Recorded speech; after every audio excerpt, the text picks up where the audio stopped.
इस final revision में chapter 4 में जो जो इम्पोर्टेंट टॉपिक है वो आपको मैं करवा दूंगा, वो उनको आपने रिवाइज कर लेना है। चैप्टर 4 मैक्सिमम नंबर का आएगा और ये कवर कर लेगा मैक्सिमम को। ठीक है, मान लो पहला जो कंसेप्ट है चैप्टर 4 का, चैप्टर 4 है magnetic effect of current. Magnetic effect of current. सबसे पहला जो कंसेप्ट है, हम मान के चलते हैं कि मैग्नेटिक फील्ड अपने पास है पहले से, और दो मैग्नेटिक फील्ड यहाँ पे रखी हुई है। दो मैग्नेटिक फील्ड है, ये मैग्नेटिक फील्ड है, ये वाली क्रॉस मैग्नेटिक फील्ड जो कि इन्वर्ट होती है पूरा प्लेट। इस मैग्नेटिक फील्ड में अगर कोई इलेक्ट्रॉन मूव कर रहा है, ये इलेक्ट्रॉन आ रहा है, इलेक्ट्रॉन अगर राइट एंगल पे आता है तो बच्चों पाथ उसका कैसा हो जाता है, अगर थीटा मैग्नेटिक फील्ड के साथ 90 डिग्री है तो पाथ उसका कैसा हो जाएगा, पाथ विल बी सर्कुलर।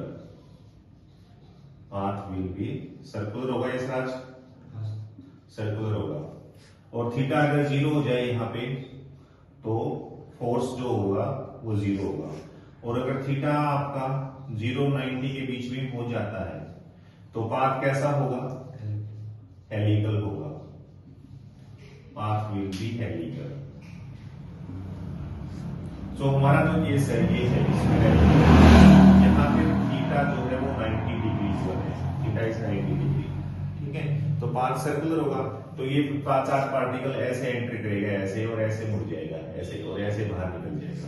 तो ये जो पाथ बना ना इसका, ये जो path semi circular path, semi circular path, तो हमें यहाँ से रेडियस निकालना है। और रेडियस के लिए हम क्या करेंगे, हम दो फोर्स को इक्वेट कर देंगे, एक मैग्नेटिक फोर्स और एक सेंट्रीपिटल फोर्स इक्वेट कर देंगे। सेंट्रीपिटल फोर्स होता है F सेंट्रीपिटल और F मैग्नेटिक जो है वो इक्वल हो जाएगा।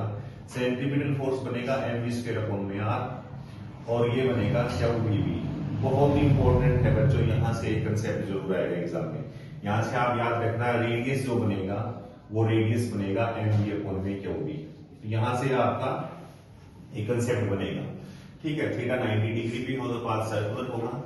थीटा अगर 0, थीटा याद रखना किसके बीच में है, ये याद रखना, theta is velocity and magnetic field, v और b के बीच में है। हमें पता है f किसके इक्वल होता है, क्यों v क्रॉस b है, v क्रॉस b, ये मूविंग चार्ज पे है फोर्स। और अगर एक करंट कैरी कंडक्टर पे हो, ये तो पहला कंसेप्ट हो गया। दूसरा कंसेप्ट, अच्छा यहां तक हो रहा है, यहां तक आई होगी इसमें। दूसरा मैं यहीं तक लिखूंगा फिर इसमें। दूसरा जो कंसेप्ट बनेगा वो बनेगा, अगर करंट की अगर हम बात करें, force on current carry conductor. Current carry conductor है, उस पर फोर्स कितना लगेगा, ये तो मूविंग चार्ज पे फोर्स है, force on current carrying conductor. Current carrying conductor पे जो फोर्स लगेगा बच्चों वो याद रखना आपने, करंट कैरिंग कंडक्टर, और वो फोर्स लगेगा F = ILB। इस फोर्स को आपने याद रख लेना अच्छे से, ये फोर्स लगेगा। एक कंसेप्ट तो बच्चों यहां से आपका आएगा एग्जाम में। दूसरा कंसेप्ट देखिए, दूसरे कंसेप्ट को हम कहां से कवर करेंगे। दूसरा कंसेप्ट ये कहता है, ये तो था कि हम मैग्नेटिक फील्ड मान के चलेंगे। दूसरा कंसेप्ट कहता है कि मैग्नेटिक फील्ड अगर हमें फाइंड आउट करनी है तो उसके लिए बायोट-सैवर्ट लॉ हमें लगाना पड़ेगा, बियो-सावर्ट जिसको हम कहते हैं, बायोट-सैवर्ट लॉ। और यहां से मैग्नेटिक फील्ड हम डीबी, स्मॉल मैग्नेटिक फील्ड निकालेंगे। क्या होगी आज, μ0/4 पाई I dl sin θ/r² बनेगी। यहां से फिर याद रखना आपने, अगर तो डायग्राम बनाना चाहते हो, ये कोई छोटा एलिमेंट है आइडियल, जिससे हमें मैग्नेटिक फील्ड फाइंड आउट करनी है। इस आइडियल से यहाँ पे मैग्नेटिक फील्ड फाइंड आउट करनी है r डिस्टेंस पे, और ये मैग्नेटिक फील्ड यहाँ से मैग्नेटिक फील्ड, और ये एंगल थीटा है, मतलब dl और r के बीच में मैग्नेटिक थीटा है, ये dl और r के बीच में। और मैग्नेटिक फील्ड इस प्लेन के क्या होगा, परपेंडिकुलर होगा, जो कि राइट हैंड पाम रूल से हम इसकी डायरेक्शन को देंगे, मैग्नेटिक फील्ड की डायरेक्शन को। अब इसमें जो सबसे इंपॉर्टेंट कंसेप्ट आएगा, मैं यहाँ पे स्टार लगा रहा हूं यहाँ पे, वो आएगा मैग्नेटिक फील्ड सर्कुलर कॉइल पे, सर्कुलर के सेंटर पे, सर्कुलर के सेंटर पे अगर मैग्नेटिक फील्ड निकालनी है, कितनी आएगी, μ0I/2r। और अगर नंबर ऑफ टर्न्स n है तो n से मल्टीप्लाई कर देंगे, ये मैग्नेटिक फील्ड बनेगी सर्कुलर कॉइल पे।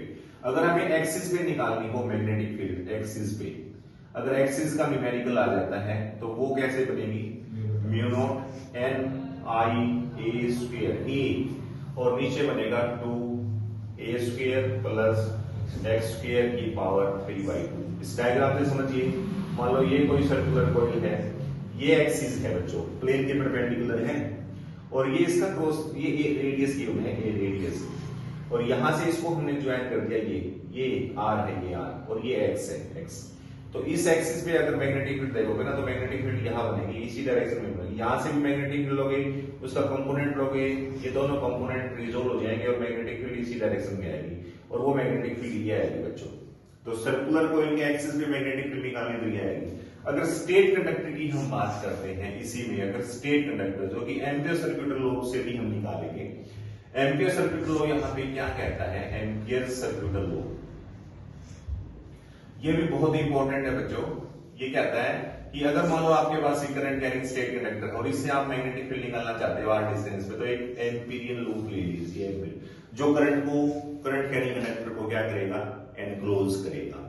मतलब इस करंट से मैग्नेटिक फील्ड यहां निकालने का बड़ा ही सिंपल मेथड दिया एम्पियर ने, B dot dl line integral is equal to mu naught into में क्या आएगा, जो इस लूप ने करंट इनक्लोज किया है, इस लूप के चारों ओर मैग्नेटिक फील्ड हमने निकाली है। मतलब इस लूप के अलोंग मैग्नेटिक फील्ड, जैसे यहाँ पे ये आएगी, यहाँ पे ये आएगी, यहाँ पे ऐसे आएगी, ये मैग्नेटिक फील्ड है, और ये magnetic field line integral mu naught I के इक्वल होगा।